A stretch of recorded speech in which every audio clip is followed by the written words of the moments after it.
Most of you have already done your front, or you're at some point in the front. The thing that I was noticing, I think all of you have got the markings correct and you've got it on the dress form, but the thing that I noticed most of you making a mistake was after you're done with your front, the way you pin the darts. So you don't want the dart like pinned like this and then put it up here. You gotta grab the leg on this side and close it to that. Sorry, I did it the wrong way. You grab the leg closest to the center front and pull it this way. So it's closed. It should be folded and flat and closed like that. So when you're draping, you're always adding pieces to the puzzle. So this is my front bodice piece, and I'm adding my back, and then I might add a skirt, and I might add something else, you know, or whatnot, right? So you always need to have it flat when you put it back on the dress form. It has to be flat. So like if you pin your dart like this or something, or I don't know, some of you are doing other things, you can't layer another piece on top. So that's why when after we true it on the table and then pin it and put it back on the dress form, it has to be perfectly flat. And that's why we sink the pins in on the seam allowance on the shoulder, right? So that you can layer other pieces. And then always just get this in your head. The dart intake, when you close a dart, it always has to be pointed towards the interior of the body. That's how I remember it. Some people have different funny little ways of remembering. So for me, the interior of my body is like either my spine or where my heart is, right? The inside.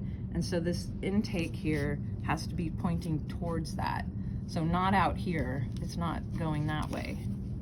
So some of you I noticed had it going towards the side seam. So go back and make sure it's pointed this way, okay? And then on these darts that are up and down, it's always pointed down. And that's easy to remember because you just want it to be going with gravity, right? So that was a big thing. And then when you're done truing this up on the table and you've closed your darts, then go ahead and put it back on the dress form. And so this side seam isn't gonna be finished. So this will be cut, your armhole, your shoulder, your neck. This is left like this, and this is cut. But this part you don't cut yet. And then remember, all my seam allowances are a 1/2 inch except for the neck. Some of you I noticed were doing like a 1/4 inch on the armhole, or I'm not sure, maybe I saw it. But the only one that's a 1/4 inch is the neck, okay? So this is pinned closed, and I pin into the fold like that to close it up. And then, whoops, I guess that's good enough. And then you put it up on the dress form and you fold the center, front, back. You should have dropped this a 1/4 inch, so that goes up like this, pin, and you're gonna put a couple pins across the center front, pin it here, and then up here you're gonna sink the pins in, and then this just gets folded back until you add your back, right? So, and then to drape the back, I know you guys have the video, but I'm gonna come around and make sure you're doing it properly. So I noticed some of you got confused with how to prep this. So when you prep your muslin for this, you wanna put the neck first. Just like we did on the front, we added a little dash for the neck. So it's just a dash like that. And then you're gonna measure the distance on your dress form from here to this shoulder point across. Whatever that distance is, that's what you mark here.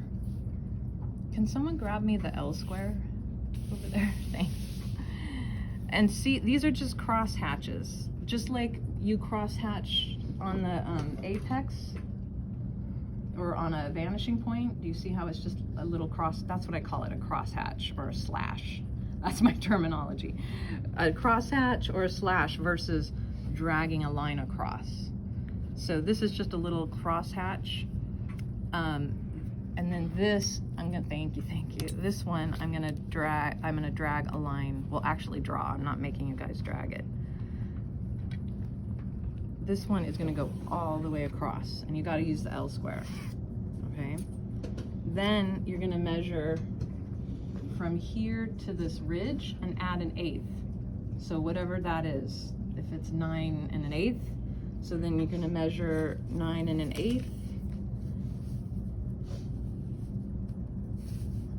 like this, and you're gonna do the slash, the little, I call it a crosshatch or slash. You do not drag your grain line here. You have to do another step. You have to measure back. You have to measure back 1.5 inches. Sorry, 1 1/4 inches. Okay? So then you measure back 1.25 inches. That's where you drag a grain line down. Okay? So when you do the front, you have to drag 2 grain lines, your center front, and you have to drag this. You should have a grain line dragged from the apex down as well, because that's the center of your dart. So you only have to use that push pin twice. This line you can use the L square, and that line's going to be the center of your dart too. So on the back, same thing. You only have to drag the center back, and you have to drag this line here that you measured 1.25 inches back. So you have to use your push pin and drag it. So it's just those 2 lines, because I know it's kind of a pain to do it. It takes time. But not from here. Here, we have to measure back 1.25 inches and then drag that grain line all the way down, right? And then draw that in with the ruler, okay? Because that's gonna be, so this is, I know this is where it got confusing. So on some of you, this line might match up with your princess seam, but on mine it didn't, because remember, all our dress forms are a little different. So it's really a balance line. It's not supposed to, it doesn't have to be the center of your dart like it was on the front. Okay, it's just a balance line showing you so you can see where the grain is, okay? And I think that's it. So do any of you have questions on the back? After you prep it, then you can start draping it. So it's just prepped like this. That's all the prep right there. Remember this, you pin this into the ridge, and then you distribute that ease. So there's that 1/8 of an inch of it ease, and you put lots of pins, and just there'll be little bubbles of ease all the way across. It's supposed to be like that, okay? And then you're gonna leave a pinch of ease at the waist, and then you're gonna grab the excess for the start, right? And then you come up here, do the neck, and you're gonna create your shoulder dart. But I'm gonna come around and help you guys individually. Does anyone have any other questions? So I don't wanna spend